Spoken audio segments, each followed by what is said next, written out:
Hi guys! Welcome to my YouTube channel, Maria Ligaya Vlog. So for today's vlog, mga ka-ML, mga kaligaya, ay birthday nga po ng aking kapatid na si Jacqueline. Ayan, so yan, ngayong araw po kasama ko po ang masipag na scouter, Vincent Calyada, at pati na rin po ang aking pamilya. At ayun, meron po kaming special na bisita rin po ngayong araw. So kung excited na po kayo mga kalingap, mga kaligaya, ayan, kung bago lang po kayo sa aking YouTube channel, Maria Ligaya Vlog, please subscribe, like, and share. At huwag kalimutang i-click ang bell button para mas updated ka pa sa iba pang video na i-upload ko. So tara po mga kalingap!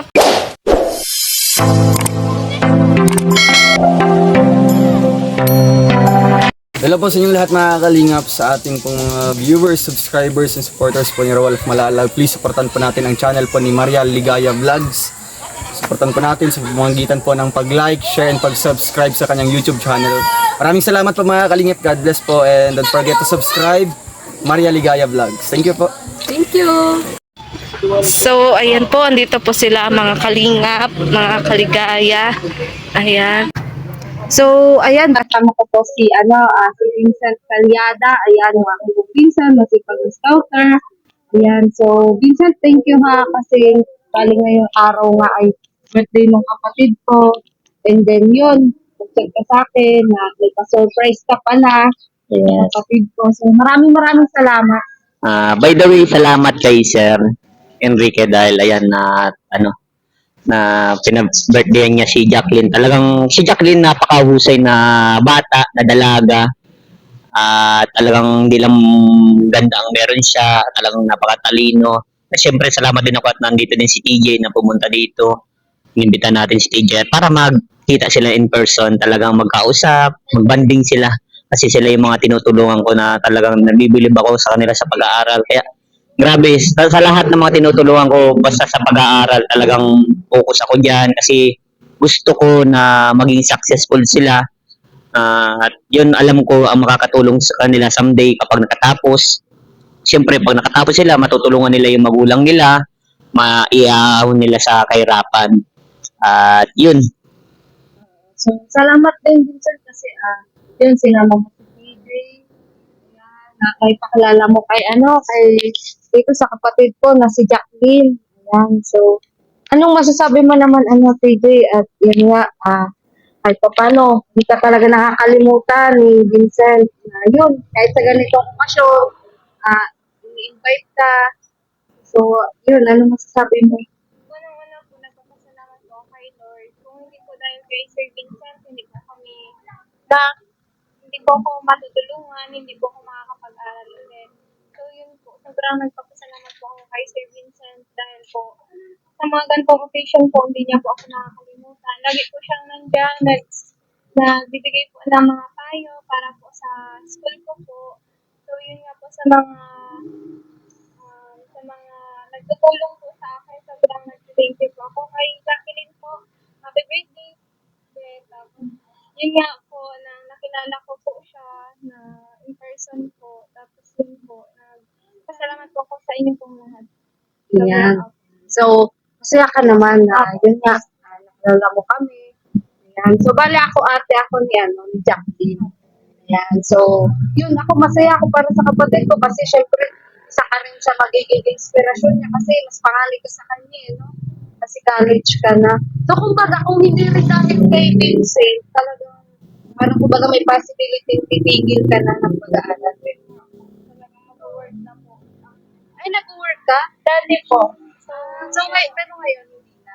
Talagang nag-focus ka na. Kasi nasa siya ng yun na nga sinasabi ko na nasa siya ng pagtrabaho. Sabi ko, ang isang tao kasi kapag natigil na yan sa pag-aral, tapos na-focus na sa pagtrabaho, once na nag-earn na yan ng pera, parang mapoforget niya na yung pag-aaral. Kasi yun ang inaano ko na dapat habang kaya pa natin mabago yung kanyang pananaw na mag-aral muna ka siya. Kasi darating din ang panahon, makakapagtrabaho din eh. So, mas maganda talaga yung may kinabukasan sa pag-aaral, yung mapokus sila sa pag-aaral at makatapos. Kasi pag nakatapos sila sa pag-aaral, mas maganda pang trabaho yung makukuha niya sa pag naging successful siya.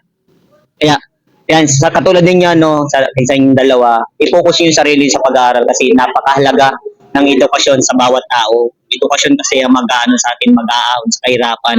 At syempre, hindi lang sa pag-aaral, kumbaga, dapat samahan ninyo ng sipag at tiyaga.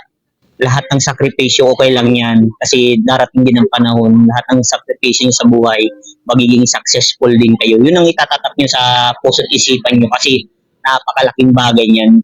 Kaya, huwag niyong sasayangin ang pagkakataon na pinapaaral kayo ng mga butihing tao, ang butihing sponsor ninyo. Ano? Yun ang advice ko sa inyo at lagi kayong magpapakabait at laging magdadasal kay Lord na lagi kayong ligtas. Siyempre, sama nyo na din kami, lahat ng tumutulong sa inyo. Sama nyo na din sa inyong dalangin na lagi din kami ligtas. Ano? Yun lang ang laging payo ni Kuya Vincent para sa inyo. Tapos lalong napanood ko nga yung dinalo ko nga ni TJ. Yes. Oh, sobrang bait ni Tia, grabe. Si Jacqueline nag-chat din yan sa akin. Sabi sa akin, Jacqueline, Kuya Vincent, pagaling ka na, balitaan ko na aksidente ka. Sabi ko, sige, salamat ha.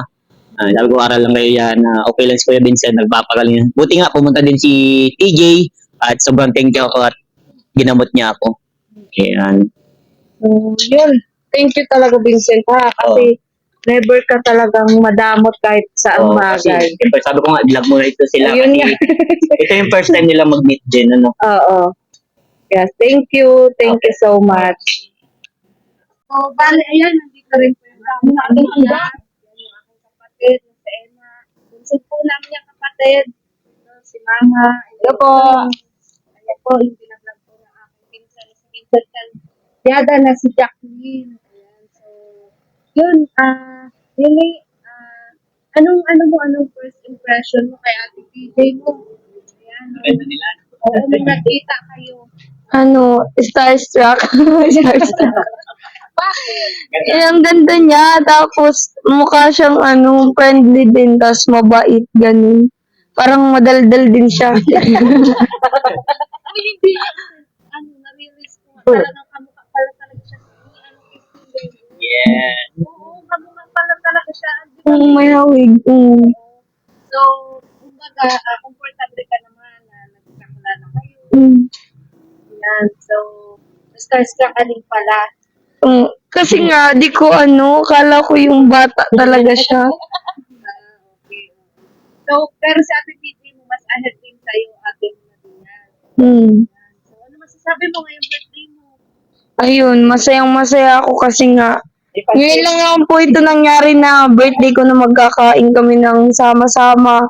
Kasi nung mga nakaraan taon, simula, wala man po talaga. Kung birthday mo, lilipas na lang yun, ganun. So, yan. Oo nga, talagang kami lang din ni Mama, hindi talaga pa namin yan kayang maibigay sa'yo. Kaya talagang may papayo ko lang sa'yo lagi. Mag-aral ka ng mabuti. Huwag mo sayang yung mga tulong sa'yo. Oh. So, ikaw, anong birthday wish mo? Kay Jacqueline.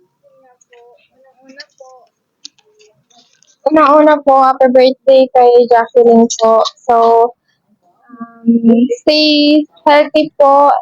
Mag-iingat siya palagi. Then, more birthdays to come po. Tapos, sana po magkasama po kami sa mga ibang vlog po.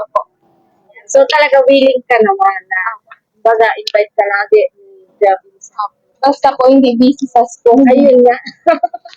Yun nga, hindi ko No problem naman po sa mga occasion. Basta po, free naman po. buti ngayon, free ka. Opo. Kakauwi ko lang po yung galing po sa school. Bali, wala na po kayong pasok. Tumawag si Vincent, bahay ka rin. Opo, kakauwi ko lang po. Tapos pinayagan ka naman tatay dati. Ayan, so, sige, Tite, so, yan, kakain na tayo. So, salamat, ha.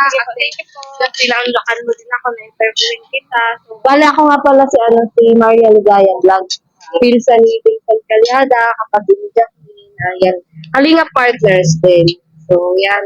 So, yan, happy birthday, Nene. Yan, sana masaya ka ngayong araw na ito. Thank you so much po. Sa lahat po ng tumutulong sa aking pamilya, sa nagsusupport po sa aming dalawa ng aking pinsan na si Vincent Calyada. Ayan. So, yun nga po, mga kalingap, mga kaligaya, mga ka-ML. Ayan. So, bale. Yun po, nakakatuwa po. At yun, grabe, napusog kami ng sobra. full tank nga po. Ayan, sa dami ng pagkain ngayong birthday ng aking kapatid na si Jacqueline. At ayun, nandun pa rin po sila. Ayan, nagkwentuhan. At yun po, maraming salamat po kay Sir Enrique na, excuse me po. Ayan, sobrang busog po kasi talaga na yun po, nag-share po ng pa-birthday para po sa aking kapatid na si Jacqueline. So, maraming salamat po talaga, lalong-lalo na po sa mga OFW na patuloy pong sumusuporta sa aking YouTube channel at kay Vincent Saliada po na yun, na talagang kung ano pong meron siya ay sinashare po sa amin lagi. At pati na rin po sa aking mga sponsor, kay Ate B, kay Ate Karen. Ayan, maraming salamat po sa mga anonymous sponsor po na talagang walang sawa pong nag-share po ng kanilang blessings. So, patuloy nyo lang po ding suportahan si Kuya Bal Santos Matubang, Atena Vlog, Kalingap Rob, at ang buong Kalingap team, mga Kalingap, mga kaligaya. So, goodbye po and God bless. Bye-bye!